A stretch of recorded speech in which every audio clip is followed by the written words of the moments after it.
और ये वीडियो मैं उसके लिए बना रहा हूँ जिसका चैनल है यूट्यूब पर सोशल जर्नी करके।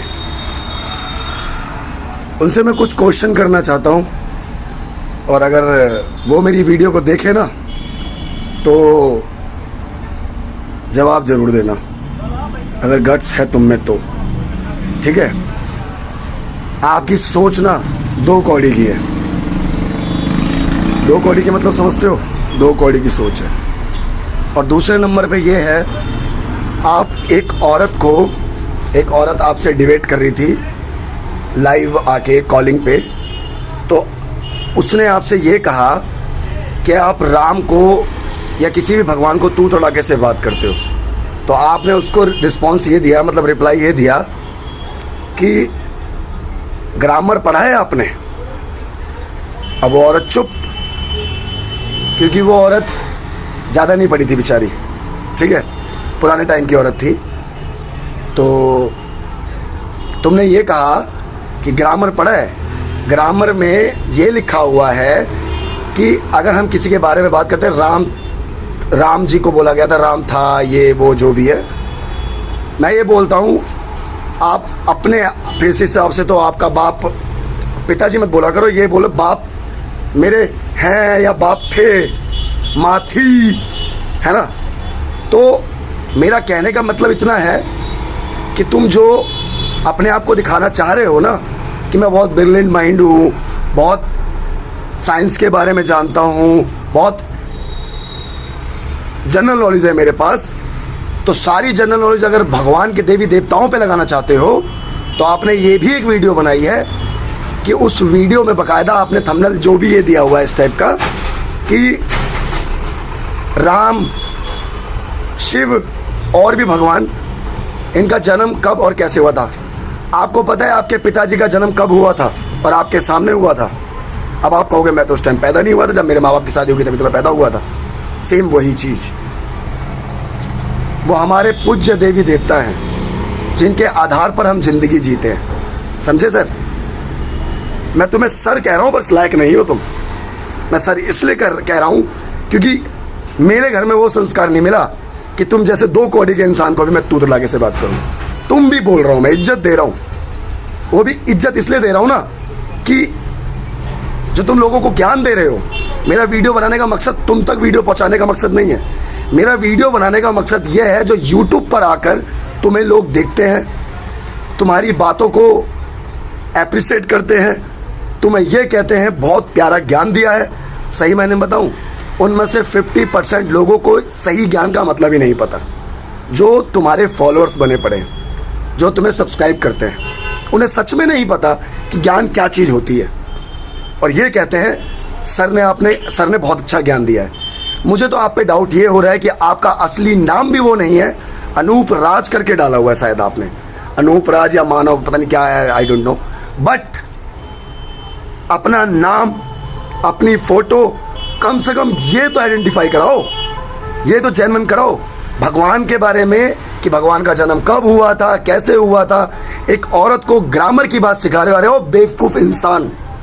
मैं तुमसे सिर्फ इतनी बात कहना चाहता हूँ, हमारे हिंदुस्तान में ना अगर कोई इंसान कम पढ़ा लिखा है तो इसका मतलब वो नहीं कि उसके पास ज्ञान नहीं है, उसके पास नॉलेज नहीं है। कम पढ़ा लिखा इंसान तब भी हो सकता है क्योंकि उसके घर वाले उसको सपोर्ट नहीं कर पा रहे थे उस वक्त, वो कैपेबल नहीं थे उसको पढ़ाने में, तो नहीं था उन पे पैसा, वो नहीं पढ़ पाए।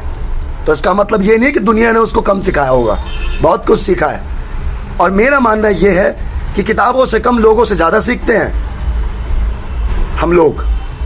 किताबों से कम लोगों से ज़्यादा सीखते हैं, क्योंकि तुम जैसे 2-4 नीच लोग भी होते हैं। सोशल जर्नी करके जिसने आईडी बना रखी है 2-2.5 लाख फॉलोअर्स लेकर, और जितने भी 2-2.5 लाख फॉलोअर्स हैं मैं उन पर थूकता हूँ। मैं खुलेआम कह रहा हूँ, मेरा नाम है प्रॉपर वर्णव पांडे, ठीक है। तो मैं ठोक के बोल रहा हूँ, मेरा चेहरा नजर आ रहा है, मैं यहाँ पर वीडियो बनाकर बोल रहा हूँ। मैं थूकता हूँ उन फॉलोअर्स पर जो कमेंट करते हैं उन पर, इसलिए क्योंकि वो लोग अपने भगवान का अपमान सुनते हैं। अगर भगवान नहीं है तो ये प्रकृति कैसे चल रही है? अगर भगवान नहीं है तो गंगा जी कैसे दिन रात चल रही है? अगर भगवान नहीं है तो ये जो रोड पे जंगलों में पेड़ पौधे जानवर होते हैं, इनका पालन पोषण कौन कर रहा है? हाँ, कौन कर रहा है? ये इंसान आता है, 4 सुनी सुनाई बातों को आपके आगे बोलता है, सामने वाले का मुंह इसलिए बंद हो जाता है कि हम तो इससे कम पढ़े लिखे हैं, हम तो 8वीं 10वीं 12वीं पढ़े लिखे हैं। ये इंसान लगता है बहुत ज्यादा ब्रिलियंट है, बहुत ज्यादा माइंडेड है। लोगों का मुंह बंद करने का एक ट्रिक उसे पता है कि सामने वाले की क्वालिफिकेशन पूछ लो, सामने वाला चुप हो जाएगा। ज्यादा पढ़ा लिखा होगा वो मुझसे बात करने नहीं आएगा, क्योंकि कोई इतना वेला नहीं बैठा।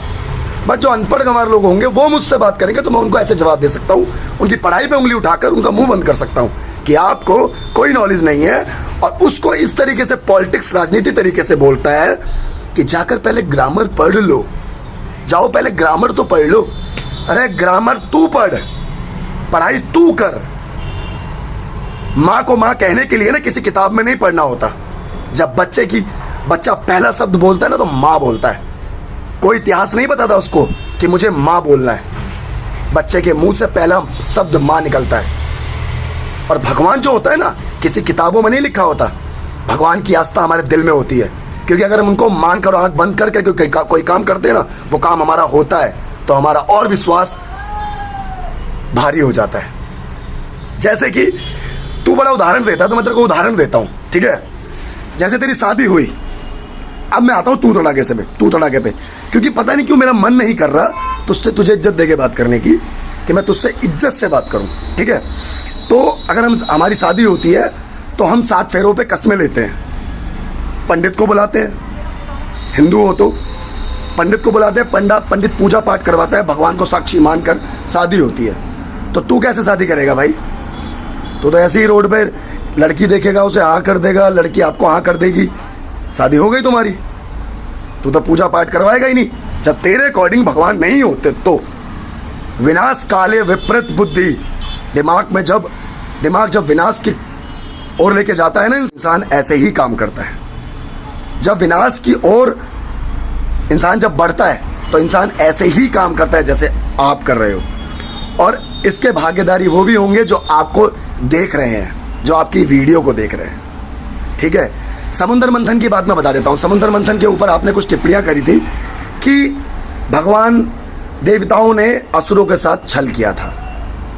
मैं बताता हूँ पूरी बात, क्योंकि मैंने पढ़ी भी है और अच्छे तरीके से पढ़ी है और कई बार पढ़ी है, ठीक है? समुद्र मंथन के टाइम पर क्या हुआ था कि जो विष्णु भगवान है, मैं कुछ पॉइंटली बात करूंगा, ज़्यादा लंबी वीडियो नहीं खींचना चाहता मैं पॉइंटली बात करूंगा और इसको सुनना। विष्णु भगवान आनंद पर्वत को लेके आए थे, ठीक है? विष्णु भगवान कछुए का अवतार लिया था उन्होंने। आनंद पर्वत विष्णु भगवान जब कछुए का अवतार लिए, समुद्र में विष्णु भगवान गए कछुए का अवतार लेके, उनके ऊपर वो पहाड़ टाइप का था जिससे मतलब हम मंथन करेंगे, वो रखा गया। और महादेव के गले में जो सर्प होते हैं जिनका नाम है वासुकी, उन्होंने रस्सी का काम किया था उस वक्त, ठीक है? तो चालाकी दोनों तरफ थी, कुछ देवताओं की तरफ और कुछ असुरों की तरफ।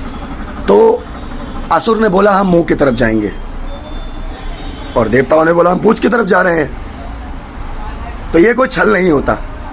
हम अपनी मर्जी से, तू हो गया, मैं हो गया, कोई भी हो गया, हम अपनी मर्जी से कोई भी डिसीजन ले सकते हैं। वैसे ही उन्होंने भी डिसीजन लिया, अच्छा बुरा कुछ भी हो हमारे साथ, हम ये कहेंगे कि हमने डिसीजन लिया है। ये वैसे उन्होंने डिसीजन लिया, समुद्र मंथन हुआ, बहुत सारी चीज़ें निकली, ठीक है? निकलने के बाद लास्ट में जब अमृत निकला तो अमृत में ये बात हुई कि किसके कहाँ बटेगा और कैसे कैसे बटेगा। तो देवताओं के मन में, इंद्रदेव के मन में ये ख्याल आया कि ये तो हम देवताओं में ही बटना चाहिए, ये अमृत हम देवताओं में ही बटना चाहिए, क्योंकि उनको लगता था कि हम इसके काबिल हैं। पर जो महादेव है ना, वो इंसाफ करते हैं और न्याय करते हैं, न्याय करते हैं। वो एक्चुअली में क्या है ना कि उन्होंने, वो सबके देवता हैं, वो सबके महादेव हैं। वो इस पेड़ के, ये जो पेड़ होते हैं, पेड़, इंसान, जानवर, पशु पक्षी और पाताल, ठीक है, असुर, हर जितनी भी वस्तु है ना, सब महादेव को मानती है, क्योंकि महादेव न्याय करते हैं, ठीक है? तो जब उसमें से जब 3 असुरों को पता लगा कि ये लगता है हमें नहीं मिल पाएगा, उनके मन में भय आ गया। भय का मतलब डर आ गया कि हमको नहीं मिलेगा। तो उन 3 असुरों ने अमृत की हड्डियां छीनकर वो भागने लगे। तब विष्णु भगवान ने मोहिनी का अवतार लिया था। मोहिनी का, उस अमृत को लेकर सबके हिस्सेदारी में बांटने के लिए, और मोहिनी का अवतार लेकर वो हिस्से में बांटने ही जा रहे थे। इतने में क्या हुआ, एक असुर ने देवताओं का रूप लिया और आके देवताओं के साथ खड़ा हो गया। छल किसने किया? असुरों ने। गलतियां दोनों तरफ से हुई हैं, एक तरफ से नहीं हुई। उसके बाद विष्णु भगवान गुस्से में आए और विष्णु भगवान ने उसकी गर्दन काट दी। और गर्दन काटने के बाद आज उनको जिस रूप में आप लोग मानते हैं उनका नाम है राहु केतु। राहु सर है, केतु थन है। विष्णु भगवान ने जो गर्दन काटी थी, उस असुर ने अमृत पी लिया था। ठीक है जी। अब आप एक और बात सुनो। महादेव को बुलाया गया और शुक्राचार्य जो असुरों के गुरु थे वो महादेव के पास गए इंसाफ के लिए कि अमृत तो देवता पी रहे, हमें क्या मिलेगा, हम क्या ऐसे ही रहेंगे। महादेव ने तब उनको संजीवनी विद्या का वरदान दिया था। संजीवनी विद्या के बारे में शायद तुझे ज़्यादा तरीके से अच्छे तरीके से पता नहीं होगा, मैं बता देता हूँ। संजीवनी विद्या वो है कि अगर असुर में या कोई भी मर जाता है, उसको अपनी संजीवनी विद्या से दोबारा जीवित कर सकते हैं। वो महादेव ने वरदान दिया था। तो बराबर में दोनों चीज़ें बराबर में हुई। अमृत इनको मिला तो संजीवनी विद्या इनको मिली। समझे?